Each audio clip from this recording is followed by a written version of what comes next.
اعوذ باللہ من الشیطان الرجیم بسم اللہ الرحمن الرحیم اللہم صلی علی محمد وعلی آل محمد۔ اللہ جل شانہ کا بے حساب کرم احسان اس ذات کا کہ جس نے ایک دفعہ پھر قرآن مجید سمجھنے کے لیے یہاں پہ ہمیں اکٹھا کر دیا۔ آج ہم انشاءاللہ 13واں پارہ سورہ یوسف کی آیت نمبر 93 سے اپنا سبق شروع کریں گے، سورہ یوسف آیت نمبر 93 سے۔ اعوذ باللہ من الشیطان الرجیم بسم اللہ الرحمن الرحیم اذهبوا بقمیصی ھذا فالقوہ علی وجہ ابی یأتی بصیرا واتونی باہلکم اجمعین۔ جب حضرت یوسف علیہ السلام نے اپنے بھائیوں کو، پچھلے سبق میں ہم نے پڑھا تھا، اپنا حال بتا دیا کہ میں ہی یوسف ہوں، اور پھر انہوں نے اپنی غلطی کا اعتراف کیا، یوسف علیہ السلام نے ان کو معاف کیا، اور ایسا معاف کیا کہ آئندہ اس کا کوئی ذکر نہیں ہوگا، ختم بات، ایسی مٹا دی دل سے، اور ان سے اللہ کے حضور دعا بھی کی کہ اللہ آپ کے گناہوں کو معاف فرمائے، آپ کی خطا کو معاف فرمائے، اور اللہ سے زیادہ بڑھ کر کوئی معاف کرنے والا ہے ہی نہیں، یعنی اللہ سے معافی مانگیں اللہ معاف کر دیتے ہیں۔ تو بس یوسف علیہ السلام کے ساتھ زیادتی تھی، انہوں نے بھی معاف کر دیا، اللہ نے بھی معاف کر دیا۔ اذهبوا، لے جاؤ، انہوں نے اپنے بھائیوں کو سامان بھی دیا اور کہا لے جاؤ، بقمیصی، میرا کرتا، میری قمیض، ھذا، یہ، فالقوہ، تو پس ڈال دو اس کے اوپر، علی وجہ ابی، ابا جان کے چہرے پر، یہ میری قمیض لے جاؤ، یہ ابا جان کے جا کر آپ نے چہرے کے اوپر ڈالنی ہے، یأتی بصیرا، تو ان کی نظر واپس لوٹ آئے گی، ان کو نظر آنا شروع ہو جائے گی، ان کی بینائی درست ہو جائے گی۔ حضرت یوسف علیہ السلام کی جدائی کے غم میں، اور پھر اس کے بعد اپنے چھوٹے بیٹے بنیامین کے غم میں، حضرت یوسف علیہ السلام اتنی گریہ زاری کرتے تھے اپنے رب کے حضور کہ ان کی بینائی چلی گئی، یعنی ان کے آنکھیں، آگے ہم پڑھیں گے، سفید ہو گئیں۔ تو اللہ تعالیٰ نے ظاہر ہے نبی یوسف علیہ السلام کو یہ وحی سے بتایا کہ یہ قمیض ڈالیں۔ اصل میں بات انسان کی جو سمجھنے والی ہے کہ ہم دنیا میں دوائیاں لیتے ہیں، اللہ تعالیٰ ہمیں شفا عطا فرماتے ہیں، اسی طریقے سے اللہ کی شفا ہے، وہ مٹی میں رکھیں، دوائی میں رکھیں، کسی بوٹی میں رکھیں یا قمیض میں رکھیں، یہ اللہ کے پاس ہے، صحت اور سارے خزانے اللہ کے پاس ہیں۔ دوائیاں بھی تو دیکھیں نا بوٹیوں سے بنتی ہیں، وہ جڑی بوٹیاں، ان کے اندر اللہ پاک نے یہ تاثیر رکھی ہوئی ہے، اور ان سے انسان کو شفا مل جاتی ہے، وہ بھی کوئی انسان کی بنائی چیز تو نہیں، اللہ کی بنائی ہوئی چیز ہے۔ تو ایسے ہی اللہ تعالیٰ نے یہ خاصیت یوسف علیہ السلام کی قمیض میں ڈال دی۔ تو ہمارا ایمان یہ ہے کہ اللہ نے حضرت یوسف علیہ السلام کو بتایا ہوگا آپ یہ قمیض بھیجیں، ان کی بینائی ٹھیک ہو جائے گی، اللہ نے ٹھیک کرنی ہے، کن فیکون سے کریں یا کسی دوائی سے کریں، جس جڑی بوٹی سے کریں، جس سے مرضی ہے کریں۔ تو اللہ نے کہا کہ یہ آپ ان کو ڈالیں، انہوں نے بھیج دی حضرت یوسف علیہ السلام نے بھائیوں کے ہاتھ۔ وَأْتُونِي بِأَهْلِكُمْ أَجْمَعِينَ،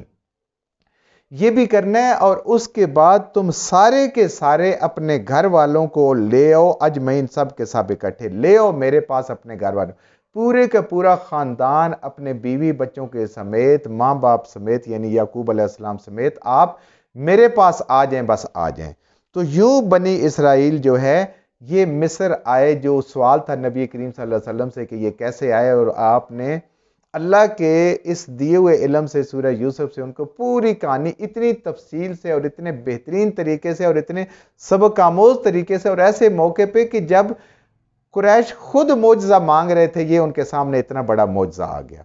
اور اس کے اندر جتنے سبق ہیں وہ انہوں نے اپنی آنکھوں سے اپنی زندگی میں دیکھ لیے کہ نبی کریم صلی اللہ علیہ وسلم کو بھی اللہ تعالیٰ نے بادشاہ بھی بنایا، مکہ فتح بھی ہوا، مکہ والوں نے غلطی بھی اعتراف کی، مکہ والے ایمان بھی لے آئے میجارٹی، تو ان سب کو لے آئیں۔ تو یوں مصر والے، تو یہ علماء فرماتے ہیں کہ ہمیں اسرائیلی روایت سے پتہ چلتا ہے کہ یہ ملا کے کل 66 لوگ تھے، جو سارے کے سارے یعقوب علیہ السلام کا خاندان تھا، جو مصر حضرت یوسف علیہ السلام کے کہنے پہ شفٹ ہوا۔ اور دیکھیں جب 500 سال کے بعد حضرت موسیٰ علیہ السلام نے ان کو وہاں سے نکالا تو ان کی تعداد 6 لاکھ سے زیادہ تھی۔ تو اب یہ اس وقت دعوت اور تبلیغ کا کام تھا کہ اور بھی لوگ جو ہے وہ ان کے ساتھ شامل ہو گئے، وہ ان کے ساتھ شامل ہو سے، جیسے آج کوئی کلمہ پڑھ لیتا ہے مسلمان ہو گیا، اسی طریقے سے وہ بھی یعقوب علیہ السلام کی روحانی اولاد تھی، تو وہ بھی اسرائیلی کہلائے۔ تو یہ سارے کے سارے پھر بنی اسرائیل بن گئے. لوگوں نے ان کو اسرائیلی کہنا شروع کر دیا جو بھی آپ کے دین پہ آتے گئے. فصلت العیر، پس جب چل پڑا قافلہ، یعنی ولما، پس جب، فصلت العیر، جب قافلہ چل پڑا، مصر سے جب قافلہ روانہ ہوا، قالا، کہا، ابوہم، باپ ان کے نے یعنی یعقوب علیہ السلام نے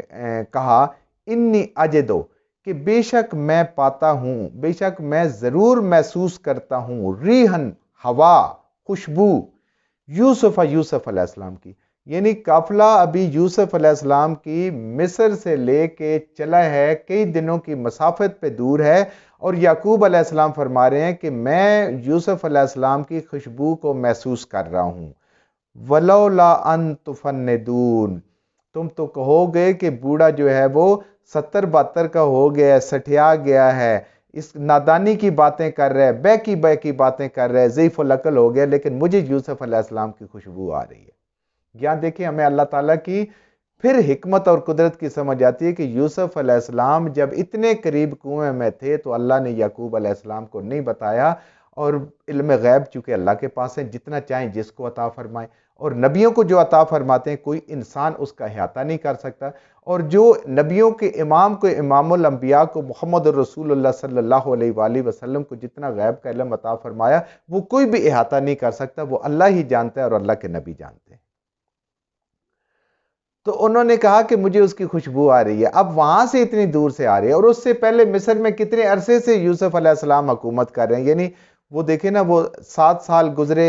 اچھے والے، پھر قحط آیا، قحط بھی اپنے جب عروج کو پہنچا، پھر جا کے پتہ نہیں کتنے 30 دفعہ یہ گئے تو یہ قصہ سارا کھلا. اب اللہ نے چاہا تو اللہ نے کر دیا. اصل ہر چیز میرے رب کے ہاتھ میں، وہ جب چاہے، جیسے چاہے، جس وقت چاہے، اس کی حکمت ہے. اب وہ ہو رہا ہے. قالو، کہا،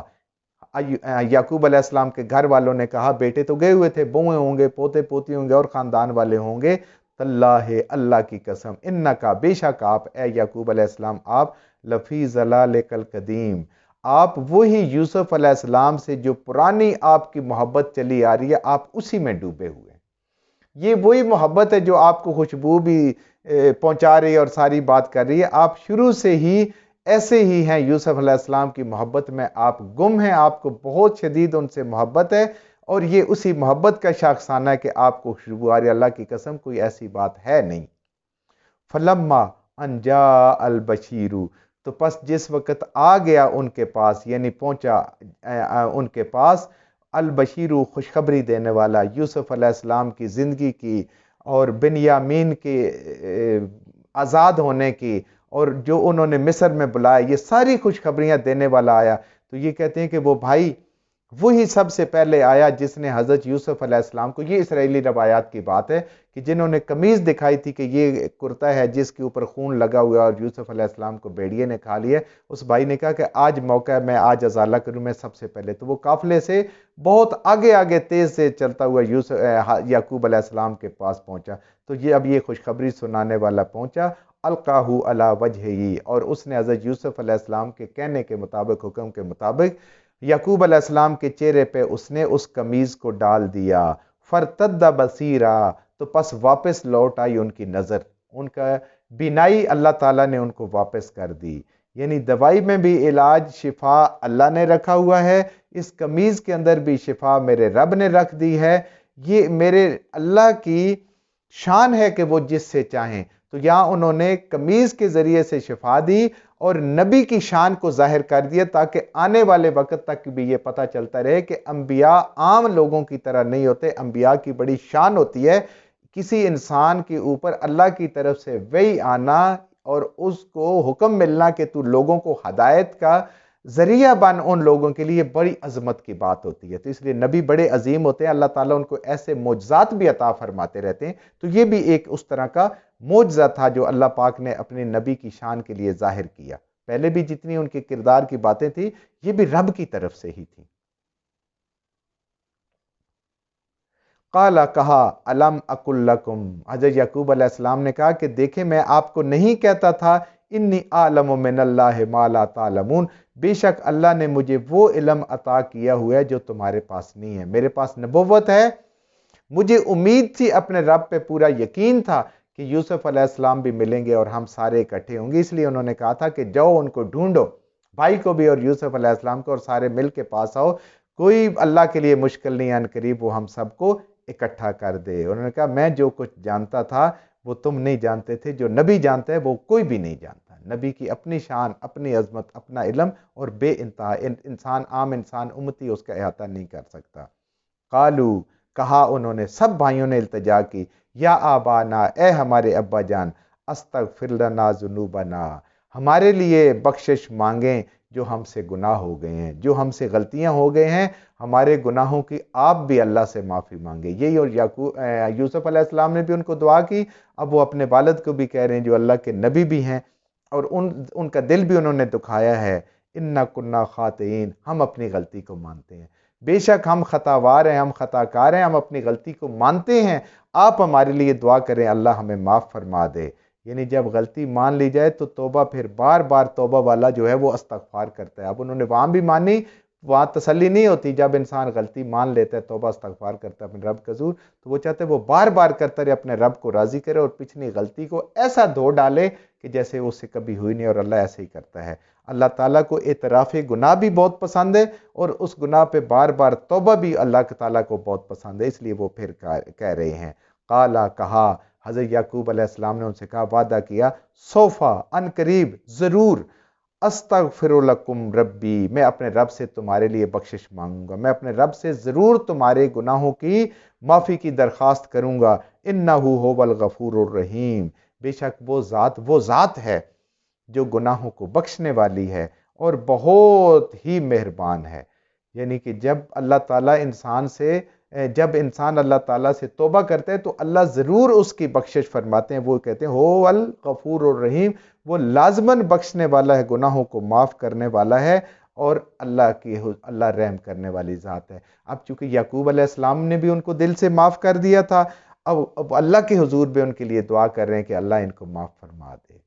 یہ بھی ہمارے لیے سبق ہے کہ انسان کو جب غلطی ہو جائے تو ایک دفعہ معافی نہ مانگے، قدم قدم پہ ان غلطیوں کو اور آنے والی غلطیوں کو یاد کر کے اپنے رب سے معافی مانگتا رہے، اللہ لازماً معاف کریں گے۔ ہم اللہ کے عاجز بندے ہیں، ہم سے غلطیاں ہوتی رہیں گی، ہم اللہ سے معافی مانگتے رہیں گے، اللہ ہمیں معاف کرتے رہیں گے، اور اللہ ہمیں توبہ مانگنے کی بھی توفیق عطا فرمائیں گے اور توبہ پہ قائم رہنے کی بھی توفیق عطا فرمائیں گے۔ جو کچھ ہم نے صحیح پڑھا اللہ ہمارے ذہنوں میں، دلوں میں بٹھا دے، جہاں جہاں پڑھتے ہوئے بولتے ہم سے غلطیوں کو اللہ ہمیں معاف فرما دے، اور ان غلط باتوں کو ہمارے ذہنوں سے، دلوں سے اللہ کی ذات نکال دے۔